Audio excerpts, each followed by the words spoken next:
I'm Chelsea from the Truro Council on Aging, and today with us we have Sue Bourque from Cape Cod Cooperative Extension.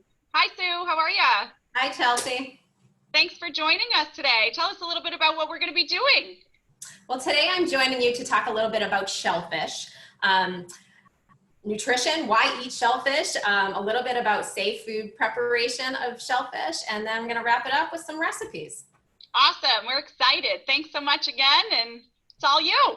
All right, thank you so much for having me. Sure.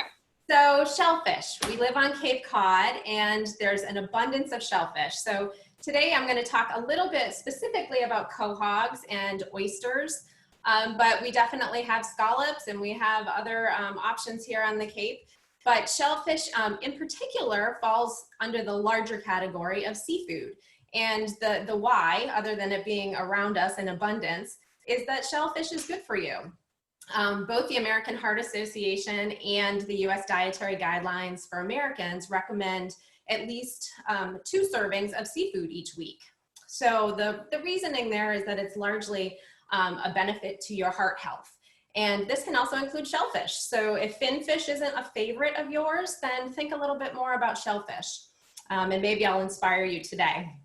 So the reason why it's healthy, it's a good lean source of protein. So it is actually very low in fat, but the fats that shellfish do contain are the fats that are omega-3 fats. So those are the ones that are especially heart healthy. So, and in fact, the lean part, it makes them also very low in calories. Of course, you have to consider preparation. A lot of times, you know, people think of shellfish and they think of fried clams. So we're not talking about that today, but being a lean source of protein, preparing it in a lean way, shellfish can be a very healthy addition to the proteins in your diet.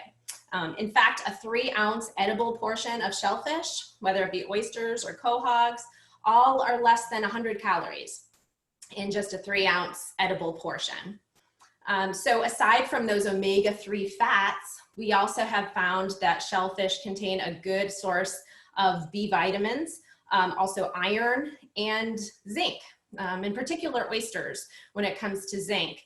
And zinc has some specific benefits, especially for older adults that may be of interest. As we age, oftentimes folks have trouble with a sense of taste or smell diminishing, and zinc plays a role in maintaining those senses. Also, wound healing can be benefited with zinc in the diet, and immune function. And we're all thinking of bolstering our immunity these days, so it's definitely a good thing to consider as a good source of protein in the diet. Another thing that folks often think about when it comes to seafood is concerns regarding mercury. And I'm happy to tell you that the mercury content of shellfish is quite low. So all in all, it's a good source of protein and something worth trying if you haven't already, or perhaps, you know, try it in some new ways, which I'll show you in just a minute. So food safety considerations, when it comes to shellfish, there are some things, you know, you really should think about. Storage is one thing.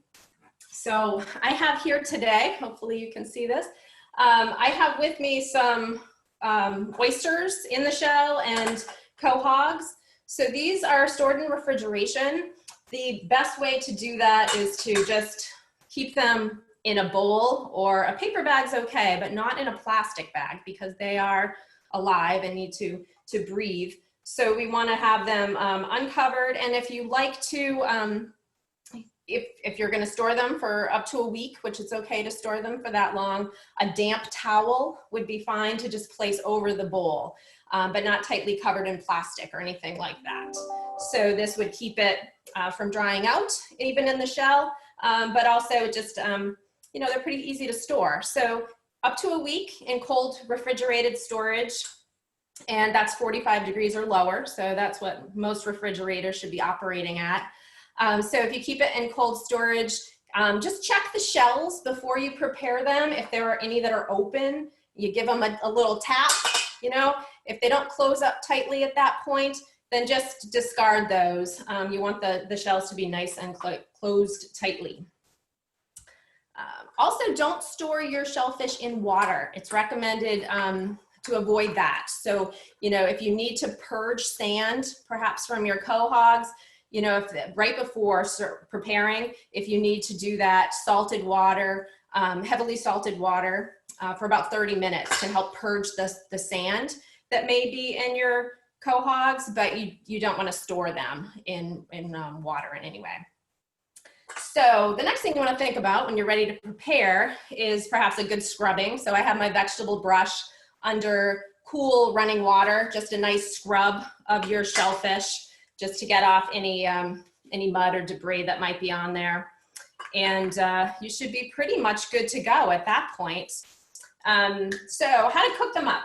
And it is recommended to cook them, especially for older adults. It's not a good idea to be eating them raw because they can pose some food safety risks. So cooking them, you know, is very easy and it's very quick to get on the table. So typically the recommendation is 145 degrees internal temperature for cooking shellfish. It also equates to them having an open shell. So if you cook them until their shell's open, then they are cooked to a safe temperature if you don't have a thermometer handy. So it's a quick cook. If you're steaming them, less than 10 minutes to steam shellfish. Baking at a 450 degree oven only takes about 10 to 15 minutes. So it's very quick to get something on the table when it comes to shellfish.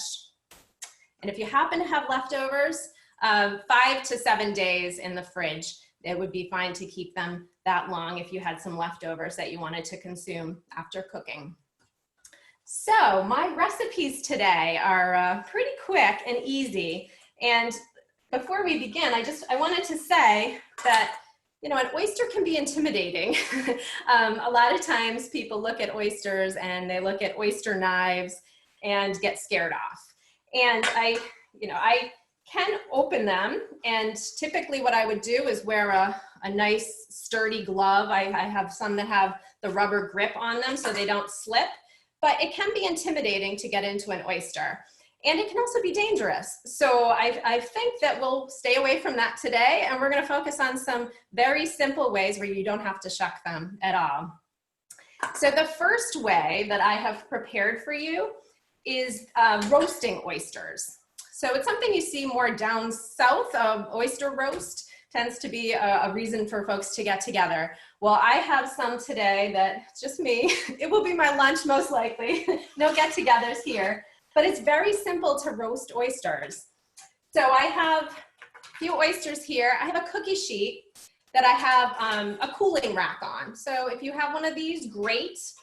If you don't, you can use a thin layer of rock salt on there. But basically what you're doing is providing some stabilization for that shell, so the shell doesn't rock.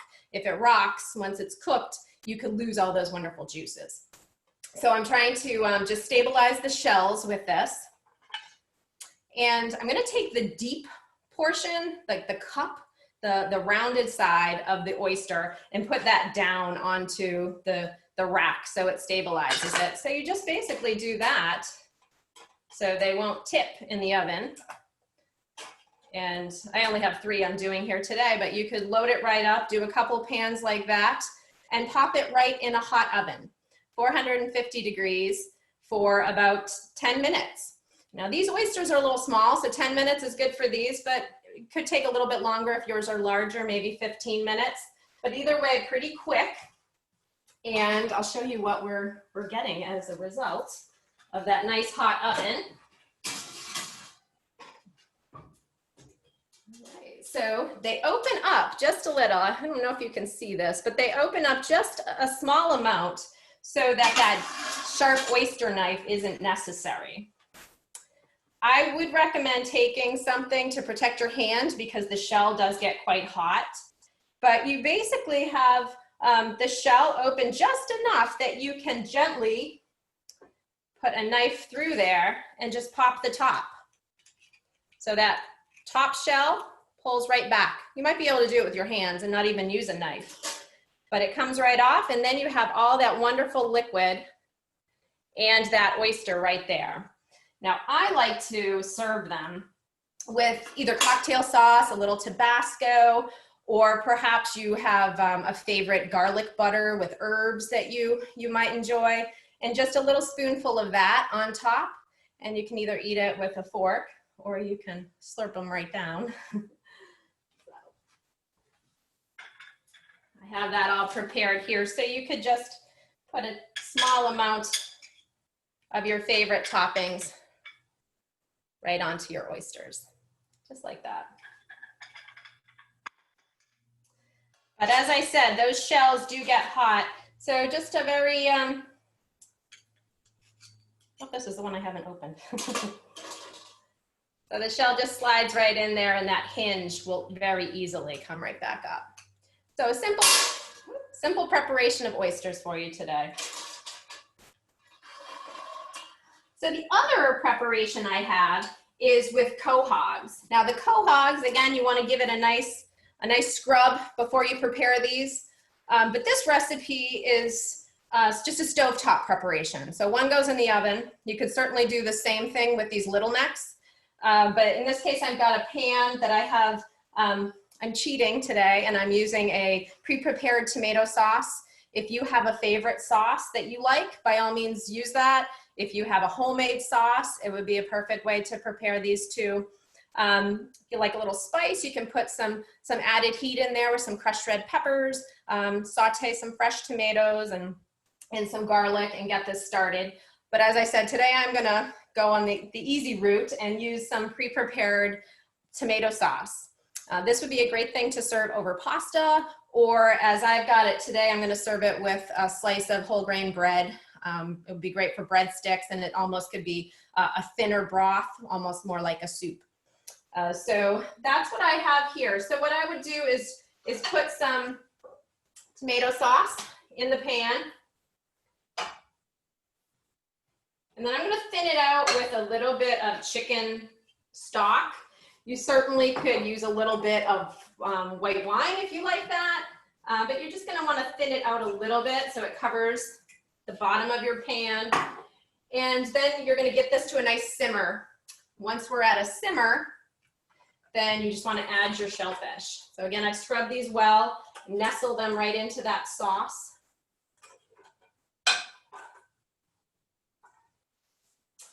And keep it simmering with a cover on it, like so, for about 10-15 minutes. Once those shells open up, they're pretty much done at that point. I typically recommend going for a little bit longer, a couple minutes after those shells open so that they're fully cooked.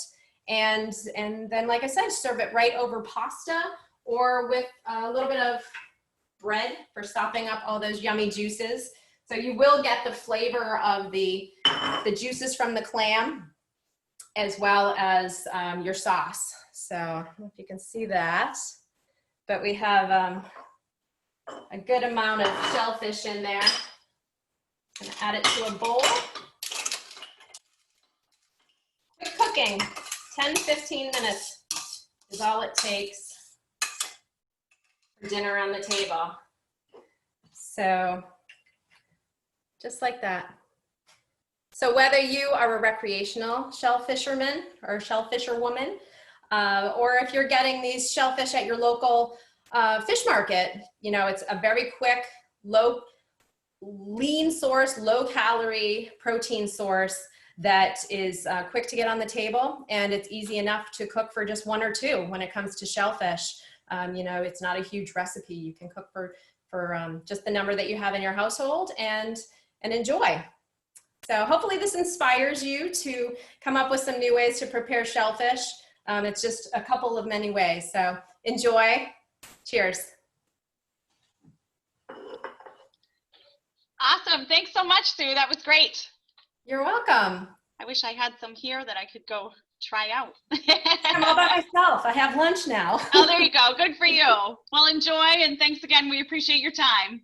You're welcome. Thank you. Take care.